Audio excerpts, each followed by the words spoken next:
નમસ્કાર, day special સાથે હું છું જય શર્મા અને આજે ડે સ્પેશિયલમાં વાત કરવાના છે સંબંધો અને દિવસે ને દિવસે વણસતા સંબંધો.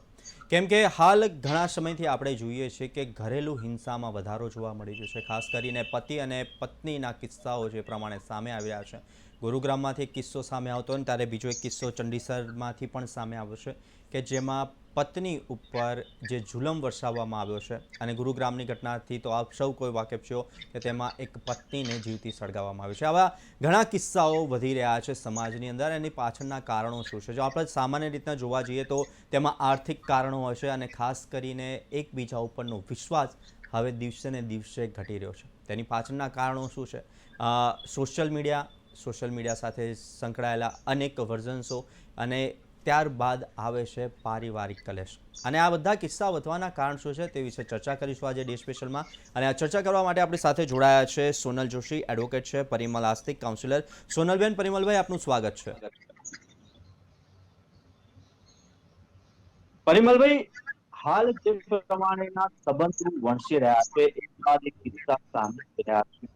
પવિત્ર સંબંધ કહેવાય છે પતિ અને પત્ની, પણ સંબંધો હવે કલંકિત થતા એવી ઘટનાઓ સામે આવી છે. એના પ્રાથમિક કારણો આપણે જોઈએ છે કે આર્થિક સંકળામણ, પારિવારિક કલેશ છે કે પછી તેના અલગ અફેર્સના ઘટનાઓ સામે આવી છે. તો આ બધું જે ઘટના બની છે તેના પાછળના કારણો શું છે? બિલકુલ. આમાં મુખ્યત્વે એવું હોય છે કે જેમ આપણે વાત કરી કે પતિ પત્નીનો વચ્ચેનો સંબંધ એ બહુ જ પવિત્ર સંબંધ છે. જ્યારે આ બંને સંબંધ બંને સાઈડથી નિભાવવાના હોય છે. જ્યારે આપણે એવું વિચારતા હોઈએ છીએ કે કોઈ પણની અપેક્ષાઓ, તો મેઇન શરૂઆત મુખ્યત્વે ત્યાંથી થતી હોય છે કે બંનેની એકબીજા પાસેથી અપેક્ષાઓ જ્યારે શરૂઆત થાય છે અને જ્યારે એમનું ફોકસ બંનેના રિલેશન બનાવવા માટે પોતાને શું બલિદાન આપવું પડશે, સેક્રિફાઈસ કરવું પડશે, એની જગ્યાએ પોતાની જે જરૂરિયાત છે, આર્થિક જરૂરિયાત હોઈ શકે છે, ઘણી બધી વાર સામાજિક રિલેટેડ એવી જરૂરિયાત હોય છે કે સામાજિક કોઈ સ્ટેટસ જોઈતું હોય છે, ઘણી બધી વાર જોબ રિલેટેડ, કરિયર રિલેટેડ, બહુ જ કરિયર ઓરિએન્ટેડ હોય છે આજકાલ જે વધારે ક્લાયન્ટ્સ અમે જોઈએ છે.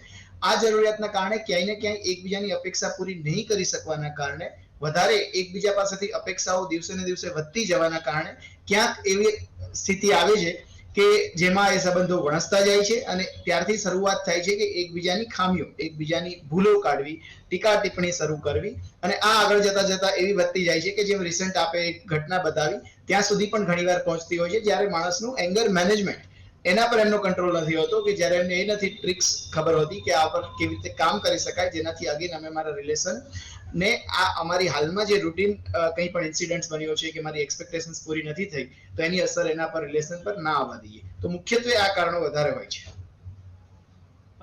સોનલબેન પણ હવે આપણી સાથે જોડાઈ ગયા છે. સોનલબેન, જોઈતા પરિમલભાઈ સાથે અમારી વાતચીત થઈ ગઈ તેનું એક ટીપ આપી દઉં કે આર્થિક સત્તામણ, સામાજિક જે પ્રમાણે જવાબદારી છે, ક્યાંક કરિયર ઓરિએન્ટેડ ને બધા સવાલો હશે. પરંતુ બીજી બાજુ જોઈએ તો હવે ગુસ્સો લોકોની અંદર કાબુમાં નથી. આપણે જે જોઈએ છે કે કહેવાય છે કે કોઈ પણ શાંત માણસ હોય, બે શાંત માણસ હોય તો બેસીને વાતચીત કરે તો પણ ઝઘડાનો ઉકેલ આવે છે તેવું કહેવામાં આવે છે. પરંતુ હવે એ શાંતિ ક્યાંક દોડાઈ ગઈ છે કે ગાયબ થઈ ગઈ છે અને હવે ગુસ્સા ઉપરનો કોઈ કાબુ નથી રહ્યો. શું એ કારણ? એવું કહી શકાય ડેફિનેટલી, કારણ કે લોકો અત્યારે સંબંધોને બહુ ઇઝીલી લઈ રહ્યા છે. લગ્ન જીવન જે મહત્વ હતું, લગ્ન જીવનમાં કૌટુંબિક વ્યવસ્થા બહુ ઇમ્પોર્ટન્ટ ગણાતી હતી કે ભાઈ ના, મારા પત્ની છે, પતિ છે એનો દરજ્જો આપવામાં આવતો હતો. અત્યારે એવું રહ્યું નથી. ખાલી મા બાપે લગ્ન કરાયા અને અમે લગ્ન કરી લીધા. ખરેખર પત્નીનું જે મહત્વતા હતી કે એને ઇમ્પોર્ટન્સ આપીએ, એની ફરજો એ નિભાવતી હોય લાઈફ ટાઈમ દરમિયાન. પુરુષો પોતાની જાતને એમ કહી શકાય કે ખુલ્લા સાંઢની જેમ આ જે રીતે એને મર્ડર કર્યું છે પોતાની વાઈફનું, એ બિલકુલ ખરાબ કહેવાય. કારણ કે કદાચ ક્યાંક ને ક્યાંક આ દીકરી કેટલા ટાઈમથી સહન કરતી હશે, વિક્ટીમ ઓફ ડોમેસ્ટિક વાયલન્સ હશે, અને પછી 498 હટાવવાની વાતો કરીએ અને બેલેબલ અફેન્સ કરવાની વાતો કરીએ, ત્યારે ખરેખર આ એકદમ વિષયાંતર લાગે છે કે લોકો ખાલી વાતો કરતા હોય છે કે ભાઈ દીકરીઓ સાથે કોઈ ખોટું થાય છે. દીકરીઓ સાથે ખોટું થાય છે ત્યારે દીકરી ફરિયાદ કરતી હોય છે. મેક્સિમમ દીકરીઓ તો ડરતી હોય છે. સારા ઘરની દીકરીઓ ગણો તો પોલીસ સ્ટેશન પગ નથી મૂકતી. એને ડર લાગતો હોય છે કે પોલીસ સ્ટેશન ન જવાય. એની સાથે અન્યાય થાય, એ દીકરીના આખા જન્મના કહેવાય ને કે 5 વર્ષ, 10 વર્ષ, 17 વર્ષ, આવી રીતે અલગ અલગ સમયે લગ્ન જીવન દરમિયાન એનો વેડફીને એને ઘરમાંથી કાઢી મૂકીને એને એલિમની પણ નથી આપતા. તો આ જે સિસ્ટમ છે એ ખૂબ જ ખોટી છે. અને ક્યાંક ને ક્યાંક સંબંધો શર્મસાર કરે એવી આ ઘટના કહી શકાય.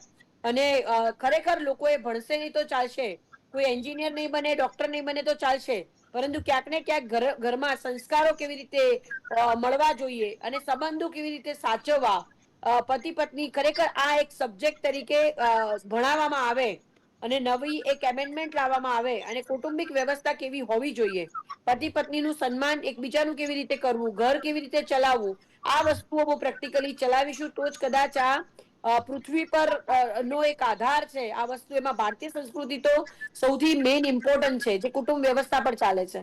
તો આપણે આના માટે કઈ ગવર્મેન્ટે ઇનિશિયેટિવ લેવું જોઈએ એવું લાગી રહ્યું છે, કારણ કે નહીં તો રોજ આપણે કોઈ છોકરીને સળગાઈ દીધી, કોઈનું ગળું કાપી નાખ્યું, આપણે રોજ આજ સાંભળવાનું.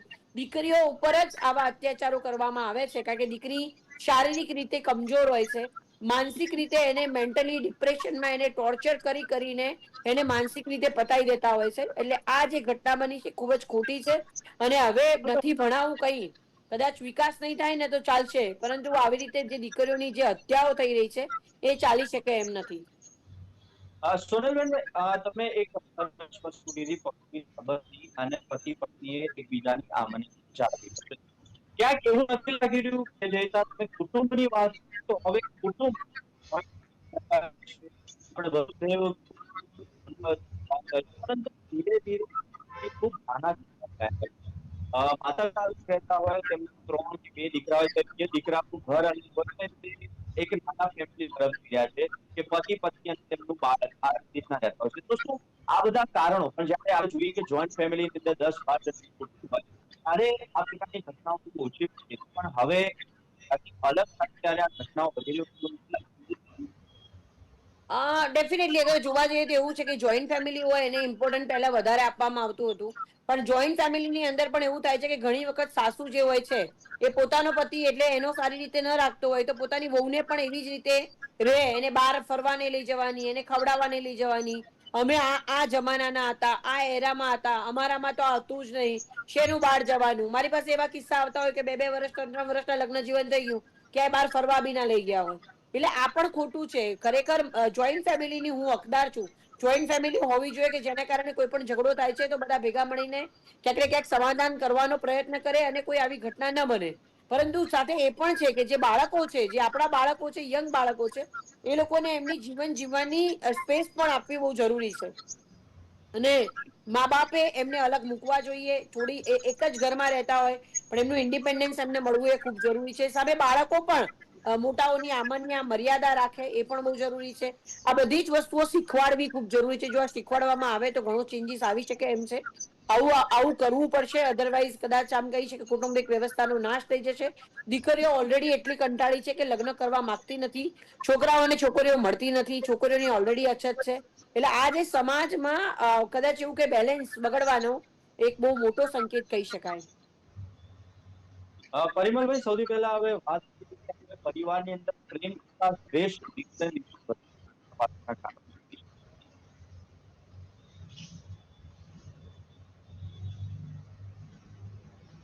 પરિમલભાઈ.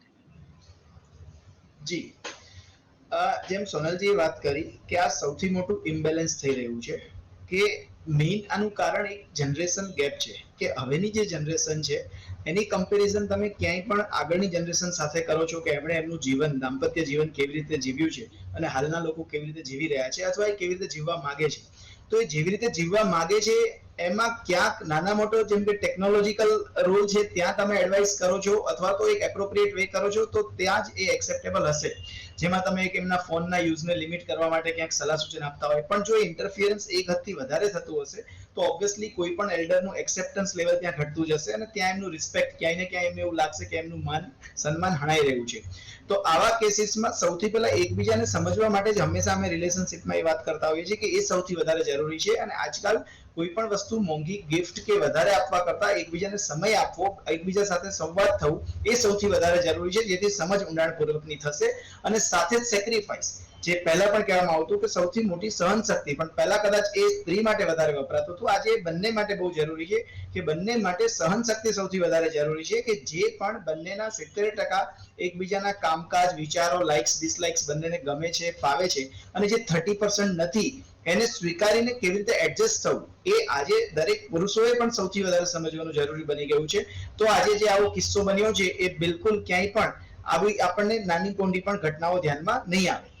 બીજી એક વસ્તુ એ છે કે જ્યારે રિલેશનશિપમાં તમે બંનેને એડજસ્ટ કરતા હોવ છો ત્યારે જે બાકીના ચેન્જીસ આવે છે, ઓબ્વિયસલી અત્યારે કરિયર સૌથી વધારે અમે જ્યારે ડિસ્કસ કરતા હોય, કોઈ મેલ ફિમેલ બંને કપલ કાઉન્સિલિંગ હોય અને વારાફરતી જ્યારે તમે ડિસ્કસ કરતા હોય ત્યારે તમને જોવામાં આવે કે ફિમેલ મોટા ભાગના કેસીસમાં એડજસ્ટ કરી રહી છે. મેલનું સૌથી વધારે એવું હોય છે કે મારું કરિયર એટલે સૌથી વધારે એટલું પ્રેશરાઇઝ જોબ છે, ટાર્ગેટ બેઝ જોબ છે, મારે આ મેનેજ કરવાનું, ઈએમઆઈસ મેનેજ કરવાના, ઇલેક્ટ્રિસિટી બિલ્સ મેનેજ કરવાના, જે કેસીસમાં ઓનલી મેલ કામ કરી રહ્યા છે, ફિમેલ નથી કામ કરી રહ્યા. તો એ સમજવાનું છે કે હોમ મેકર, જે હું હંમેશાથી કહું છું કે કોઈ હોમ મેકર છે તો મારા પર્સનલ વ્યૂ પ્રમાણે એ કદાચ સૌથી વધારે અર્નિંગ મેમ્બર છે ફેમિલીમાં.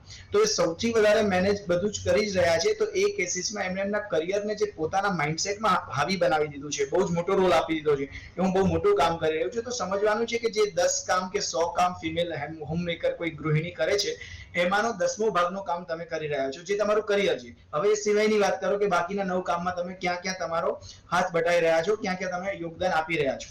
તો મને એવું લાગે છે કે મોટાભાગના પ્રશ્નોનું હલ ત્યાં જ થઈ જતું હોય છે, કારણ કે એને નાર્સિસ્ટિક ગ્રેડ કહેવાય અમારી લેંગ્વેજમાં. એમને નાર્સિસ્ટિક ગ્રેડ આવે, નાર્સિઝમમાં એવું વિચારવા લાગે કે હું જ આ કરું છું, હું જ બધું પૂરું કરું છું. ત્યાં કેસથી આ સ્ટાર્ટ થાય છે કે મેલ ઈગો, જેના કારણે વધારે આવા કંકાસ થતા હોય છે. જી. સોનલબેન, એક સરસ તમે કરી તમારા થોડા ઓપિનિયન શેર કે જ્યારે હરેક હું આટલું બધું કરું છું એઝ અ વુમેન, કે સવારથી રાત્રે બાળકોને સાચવવા, સ્કૂલે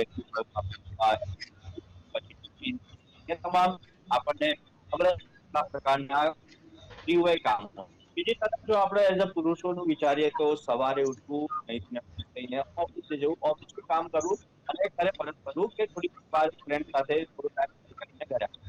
આપણે જ્યારે કામનું બેલેન્સિંગની વાત કરી સાહેબે, તો બંને કામ એટલા જ જરૂરી છે એઝ અ હોમમેકર તરીકે પણ અને એઝ અ હોમમેકર. ત્યારે આર્થિક પાસા વગર તો એ થવાનું પોસિબલ નથી. ત્યારે બંને બેલેન્સ કરવું ખૂબ જરૂર બની જાય છે એવું ડૉક્ટર સાહેબનું કહેવું છે. પણ આવું થતું કેમ નથી સોનલબેન? અગર જોવા જઈએ ક્યાંક ને ક્યાંક, તો હું એવું માનું છું કે હવે સમય આવી ગયો છે. અગર દીકરીઓ જે હોમ મેકર છે એના માટે કદાચ 8 કલાકની નોકરી હોય ને તો બી એને પગાર મળવાનો છે. 12 કલાક ઘરમાં કામ કરવાનું, સવારે વહેલા ઉઠવાનું, છોકરો ઉઠાડવાનો હોય કે હસબન્ડને ઉઠાડવાથી લઈને સાસુ સસરાના ચા પાણી નાસ્તા બધું દીકરીઓને બનાવવાનું હોય છે. એની હેલ્થ આમાં સેક્રિફાઈસ થતી હોય છે. એને બિલકુલ ટાઈમ નથી મળતો અને ક્યાંય ને ક્યાંય દીકરીઓ સાથે કહેવાય ને કે ઓરમાયું વર્તન કરવામાં આવે છે. જો નણંદ ઘરે આવે તો નણંદને આરામ કરાવવાનો અને પોતાની વહુ છે એને સવારે 4 વાગે ઉઠાડવાની, 5 વાગે ઉઠાડવાની. ઇવન રાત્રે મોડા આવે તો એમ કે ગરમ ગરમ રોટલી કરીને અમને આપ. એટલે એની લાઈફ બહુ બગડી જતી હોય છે. ખાસ કરીને સ્ત્રીઓ સાથે કહેવાય ને કે બહુ જ પાર્શિયાલિટી થઈ રહી છે. પુરુષ નોકરી કરે છે, પૈસા લઈને આવે છે, એટલે જાણે ઉપકાર કરતો હોય. પુરુષ ઘરે આવીને તેની બેગ સાઈડ પર મૂકે, સ્ત્રીને કે ચલ ચા ને પાણી લાય. તો એ સ્ત્રી પણ એટલો ટાઈમ એ સવારથી બેઠેલી છે, એની પાસે પણ એ પણ કંટાળેલી છે. એને પણ ક્યાંય જવા માટેનો ટાઈમ નથી મળ્યો, સવારથી કામમાં પુરવાયેલી છે. એને 2 કલાક સુવાનો પણ ટાઈમ નથી મળતો. તો એ હોમ મેકર છે એના માટેનું પણ એટલે જ એના પૈસા ગણાવવા જોઈએ. અત્યારે પણ કોર્ટમાં પણ હવે નવો લો લાવવાની વાત છે કે જે કામ કરે છે, જે હોમ મેકર વાઇફ છે, એમની પણ સેલેરી ગણાવી જોઈએ. ખાલી તમે આવીને કંટાળીને ફસડાઈ પડો છો, ખાલી ફોન પર વાતો કરો છો. જ્યારે સ્ત્રી સવારથી સાંજ સુધી બધાના અલગ અલગ ટાસ્ક હોય. સાસુ સસરા, બાળકો, જેઠ જેઠાણી, દેરાણી, બધા નાની નાની વસ્તુઓ, ઇવન 12 મહિનાના સામાન ભરવાથી લઈને, ગ્રોસરી કરવાથી લઈને, ઇવન ઓનલાઈન શોપિંગ થી લઈને, ઘરમાં જે જોઈતું હોય, તહેવારો હોય, આ બધી રિસ્પોન્સિબિલિટી દીકરીઓના માથે આવીને પડતી હોય છે. એટલે ક્યાંય ને ક્યાંય દીકરીઓએ પણ આમાંથી બહાર નીકળવાની જરૂર છે. સરખી અગર જેન્ડર ઇક્વાલિટીની વાત કરીએ છીએ તો જેન્ડર ઇક્વાલિટી અને ઇક્વિટી બંને સરખી હોવી જોઈએ. એમાં બંને જણાએ વહેંચીને જ કામ કરવું જોઈએ. તો જ કદાચ આપણે સારા સમાજની કલ્પના કરી શકીશું. કારણ કે હવે હું પણ ના પાડું છું કે મારી દીકરીઓને કામવાળી તરીકે લઈ જવી હોય તો મારી દીકરીઓ લગ્ન કરવા માટે તૈયાર નથી. કોઈ પણ દીકરીઓએ લગ્ન પહેલા પૂછી લેવું કે તમે અમને કામમાં મદદ કરાવવાના છો. અગર નથી કરાવવાના તો એવા કોઈ છોકરા સાથે લગ્ન કરવા જવા નહીં જોઈએ અને એવા ઘરમાં લગ્ન પણ નહીં કરવા જોઈએ. કારણ કે ક્યાંય ને ક્યાંય છોકરીઓ ઘરમાં લગ્ન કરાવે છે એટલે કામવાળા છોડાઈ દે, એમની જી. પોતાની કુક હોય તો એને છોડાઈ દે કે ભાઈ આ તો આવી છે ને, અરે આવી છે એની સાથે એને ઘરનું કામ કરવાનું, પ્લસ પોતે વાઈફ બનીને જી.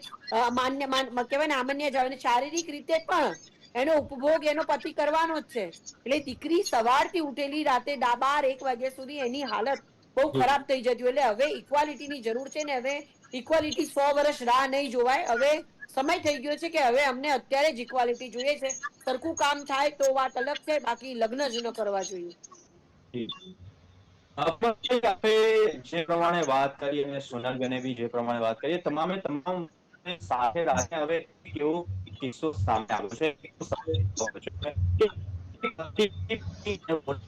વધી ગયા છે. વિષ્ણુભાઈ, તમારો અવાજ કપાય છે, સંભળાતું નથી. ખબર નહીં તમને સંભળાય છે પરિમલભાઈ બરોબર? બહુ જ બ્રેક થાય છે. બહુ બ્રેક થાય છે. હું કોન્સ્ટન્ટલી સમજીને આન્સર આપું છું.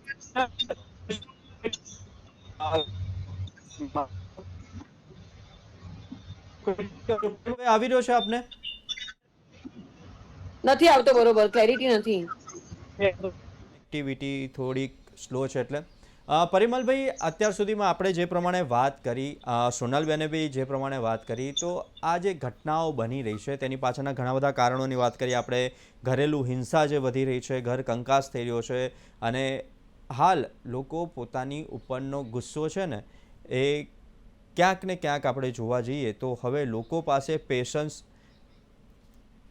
હવે દિવસે ને દિવસે ઘટી રહ્યું છે, અને લોકોની સહનશીલતા પણ ખૂબ ઘટી ગઈ છે, અને આ સહનશીલતા ઘટતાના કારણે પણ આ પ્રકારના કિસ્સાઓ વધી રહ્યા છે. પરિમલભાઈ, હવે મારો અવાજ આપને સંભળાઈ રહ્યો છે? થોડું બેટર છે. હે ને પરિમલભાઈ, આ આખી જ આપણે જે વાત કરી અત્યાર સુધીમાં, તો સવાલ એ થઈ રહ્યો છે કે આ બધા જ કારણોના કારણે પતિ પત્ની અને વહુના કિસ્સા પણ વધી રહ્યા છે, અને તેના કારણે પણ ઘરેલું હિંસા વધી ગઈ છે. બિલકુલ બિલકુલ. ડોમેસ્ટિક વાયોલન્સના જેટલા પણ કિસ્સાઓ અમારા ધ્યાનમાં આવે છે એમાંથી જોઈએ તો ઘણીવાર એક રિસર્ચ સર્વે જે 2025ના શરૂઆતના ફર્સ્ટ ક્વાર્ટરમાં થયો, એમાં 30-32% અફેરના કેસીસ હોય છે. રૂરલ એરિયામાં જોવો તો મોટાભાગે એડિક્શનના કેસીસ હોય છે કે કોઈના કોઈ વ્યસનના કારણે, અને એમાં ફાઇનાન્શિયલ આર્થિક સંકળામણના કારણે થતું હોય છે. જ્યારે અગર અર્બન એરિયામાં વધારે કિસ્સાઓ જોવામાં આવે તો 30-32% અફેરના છે. બિલકુલ, આ કિસ્સામાં ક્યાંક ને ક્યાંક એવું થતું હોય છે કે એક જે એમની કોમ્યુનિકેશન સ્ટાઇલ હોય છે, જે કોમ્યુનિકેશન ઓફિસમાં ઘણા બધા પુરુષો તમે એવા જોશો અથવા તો સ્ત્રીઓ પણ, જે ઓફિસમાં જેટલું ખુલીને રહે છે, જેટલું સરસ રીતે રહે છે, એટલું કદાચ ઘરમાં એમનું આખું બિહેવિયર અલગ હોય છે. અને આ કારણે બહુ જ કોમન છે કે એક માણસની હ્યુમન ટેન્ડન્સી પ્રમાણે માણસનું કોઈના સાથે કનેક્ટ થવું, જેને પેચઅપ કહેવાતું હોય છે આજકાલની લેંગ્વેજમાં, એ વધારે થતું હોય છે, અને જેના કારણે એ જ રિલેશનશિપ આગળ પછી અફેરમાં કન્વર્ટ થતા હોય છે. અને આવા કિસ્સાઓમાં જ્યારે ધીરે ધીરે સમય જતા બંને પાર્ટનર્સને એકબીજાનો આ ખ્યાલ આવતો હોય છે, અને આના કારણે પણ કદાચ સોનલબેન પાસે પણ આવા કિસ્સાઓ જવાવાળા બહુ વધારે હશે કે જેમાં અફેરના કારણે અથવા તો એકબીજાને જે અટેન્શન એકબીજાથી જોઈતું હોય છે એ નીડ નહીં કમ્પ્લીટ થવાના કારણે, કોઈ પણ ચાહે સાયકોસેક્સ્યુઅલ હોય કે એમની રૂટીન જેમ હમણાં બેને વાત કરી કે બહાર ફરવા જવું, બહાર ડાઇનિંગ માટે આઉટ જવું, આ બધી ફૂલફિલ નહીં થવાના કારણે એમને બીજા કોઈ પાર્ટનર સાથે વધારે સેટ થતું હોય છે, અને જેના કારણે આવા અફેર્સના કિસ્સાઓ વધતા ગયા છે. પરિમલભાઈ અને સોનલભાઈ, આપ બંને જે પ્રમાણેની વાત કરીને આ પ્રમાણના ઘરેલા કિસ્સા જે વધી રહ્યા છે હિંસાના, તેની પાછળ ક્યાંક ને ક્યાંક આર્થિક કારણો છે, ક્યાંક મેલ ઈગો છે, ક્યાંક વુમન ઈગો છે. તો આખા જ જો આપણે અત્યાર સુધીની જે ચર્ચા કરી તેમાં એક જોવા જઈએ તો એક એ સોશિયલ બેલેન્સ કહી શકાય તેને, પતિ પત્ની વચ્ચેની જે અન્ડરસ્ટેન્ડિંગ છે તે હવે ઘટતી જઈ રહી છે, અને સૌથી પહેલાં બ્લેમિંગના કિસ્સા જે પ્રમાણે સામે આવી રહ્યા છે. પરિમલભાઈ અને સોનલબેન, આપ અમારી સાથે જોડાયા, આ મુદ્દે ચર્ચા કરી અને ખૂબ જ સારી એવી માહિતી આપી, તે બદલ ખૂબ ખૂબ આભાર. તો આથી ડે સ્પેશિયલમાં આજની ચર્ચા કેમ વધી રહ્યા છે ઘરેલું હિંસાના બનાવો, તેની પાછળના કારણોની આજે વાત કરી. આવી જ રીતના અલગ અલગ મુદ્દાઓ સાથે ફરી એકવાર ચર્ચા કરીશું ડે સ્પેશિયલમાં. ત્યાં સુધી મને આપશો રજા. નમસ્કાર.